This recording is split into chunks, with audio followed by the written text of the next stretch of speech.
Have you ever looked at your pepper plant in July and thought, so much foliage, but where are the peppers? This is a common problem for many gardeners. The plant looks healthy and robust, but the harvest is really disappointing.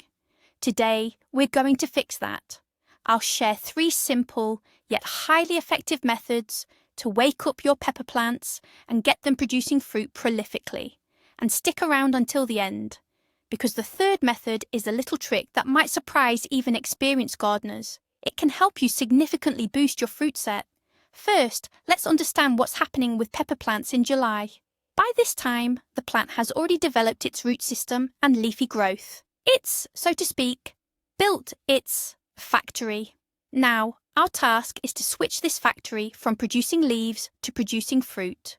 If we don't do this, the pepper plant will continue to indulge or get fat, meaning it will spend all its energy on growing foliage, forgetting the main thing, our future harvest. All right, let's dive into the first and perhaps most crucial step, properly shaping your pepper plant. You might look at your pepper plant and see something that resembles a lush green ball.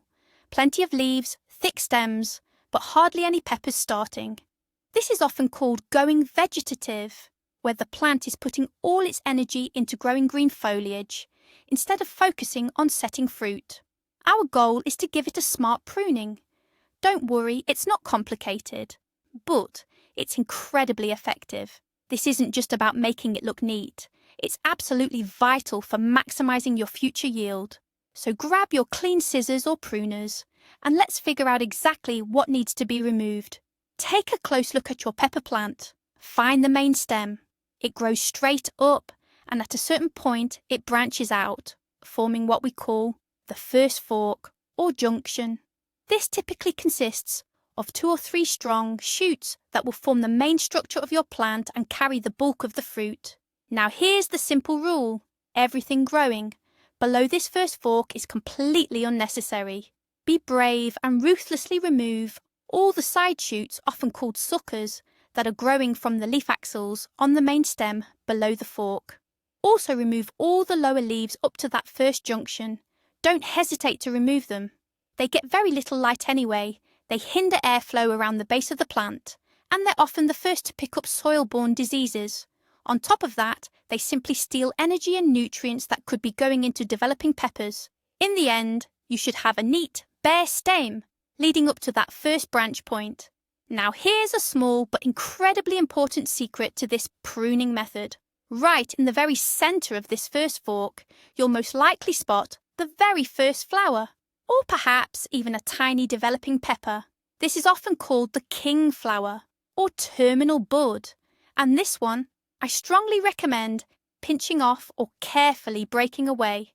Yes, I know, it feels a little counterintuitive, and a bit sad to sacrifice that very first, eagerly anticipated fruit. But trust me, it's a sacrifice for the greater good. By removing it, you send a powerful signal to the plant. Stop focusing all your energy on this single pepper. It's time to actively develop side branches and set dozens of new buds. This encourages the plant to develop a stronger, more balanced structure and set many more peppers on the upper parts of the plant. So what are the benefits of this pruning procedure? The plant no longer wastes precious energy and nutrients on useless lower leaves and suckers. Air circulation within the plant improves significantly, which is excellent for preventing fungal diseases. And all that energy is redirected upwards, specifically towards developing and ripening a large number of peppers. Essentially, we've created the ideal, most productive shape for your pepper plant. But even the most perfectly shaped plant needs the right fuel to perform at its best. And that's what we'll talk about next. Okay, we've got our bushes shaped up, but even the best trained athlete won't perform without the right nutrition. It's exactly the same with pepper plants. Now we move on to step 2, proper feeding. And this is where many gardeners make a common mistake. Think about what you fed your peppers in May and June. Most likely it was high nitrogen fertilizers, like manure tea, cow or chicken, or comfrey nettle tea. And that was exactly right. During that time, the plants needed to gain strength, build strong stems and leaves. Nitrogen is the main building block for green growth. But in July, the situation changes dramatically. If you keep feeding your peppers nitrogen, you'll just be pushing for more leafy growth instead of fruit. The plant will get the signal, "Great, let's keep building leaves." And we absolutely don't want that. So, the main rule for July is minimal nitrogen, or ideally none at all in your feeding routine.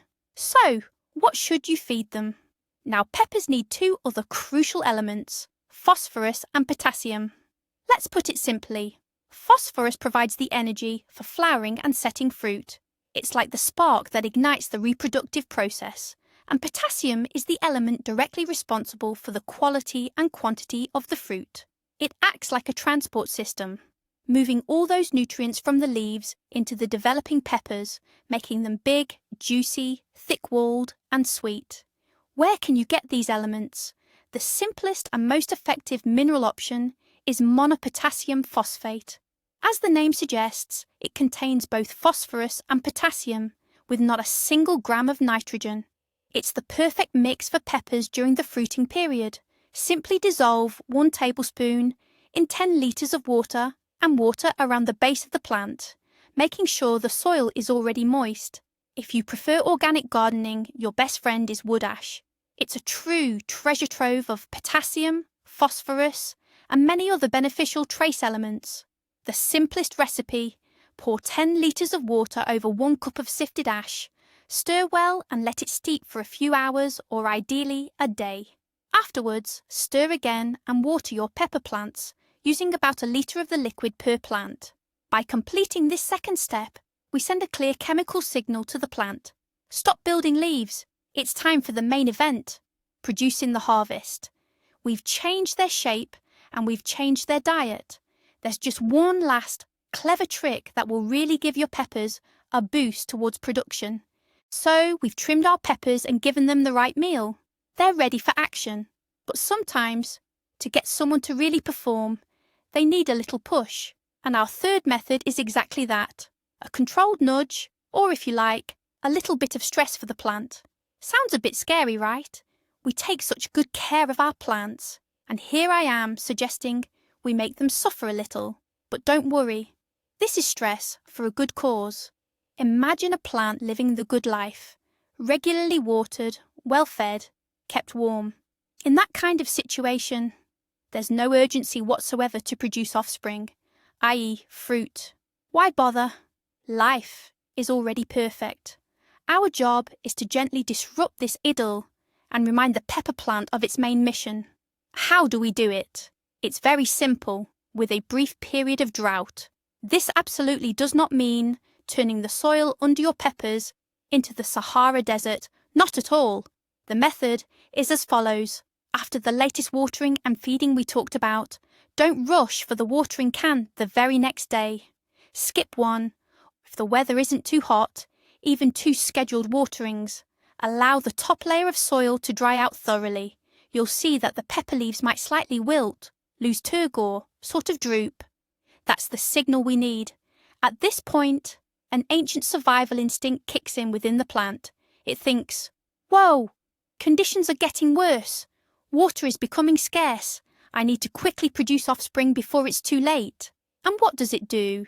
It starts rushing to divert all its resources, not into growth, but into setting flower buds and forming fruits. This is a biological mechanism for species survival. The plant puts all its energy into producing fruit and seeds as quickly as possible. As soon as you see the leaves slightly wilting, do not wait until they turn into dry rags. Immediately water the peppers generously with warm, settled water. The plant will gratefully soak up the moisture, the leaves will recover very quickly, but the fruiting mechanism that's been triggered can't be stopped. This simple trick, this little shake-up, often becomes the final push that switches a lazy plant into abundant fruiting mode. It works especially well in combination with the first 2 steps, pruning and proper feeding. We create a combined effect that simply leaves the pepper plant no choice but to shower you with that long-awaited harvest. And now for the main event. Picture this. You've applied all 3 methods together. First, you trimmed off all the unnecessary lower leaves and suckers below the first main branching point. so the plant isn't wasting precious energy on growth you don't need. Then, a couple of days later, you fed it with a fertilizer specifically formulated for fruiting, high in potassium and phosphorus, low in nitrogen. This sends a clear signal to the plant. Focus on blooming and setting fruit. And to top it all off, you let the soil get slightly dry before watering again. Not bone dry, of course, just enough to create a little bit of stress. And this is where the magic happens. For the pepper plant, this is a powerful combined signal to act. It's getting a strong nudge from every direction. All that energy previously used for foliage is now channeled into producing flowers and fruits. The plant suddenly wakes up and kicks into high gear. The result isn't just a few extra peppers, but a real explosion of fruit. This isn't 3 isolated tips. It's a connected system designed to maximize your harvest. So let's quickly recap. Here are your 3 simple steps for a bumper pepper harvest this July. Prune your plants, getting rid of anything you don't need. Use the right fertilizer, focusing on potassium. And finally, don't be scared to give your plants a little controlled stress. Thanks for watching this video all the way through. If you found these tips useful, please hit the like button and subscribe to the channel so you don't miss any new content. Now, a question for you. What are your best tips or secrets for growing great peppers? Do you have special feeding regimes or shaping techniques? Share your experience in the comments below. Let's exchange tips and tricks.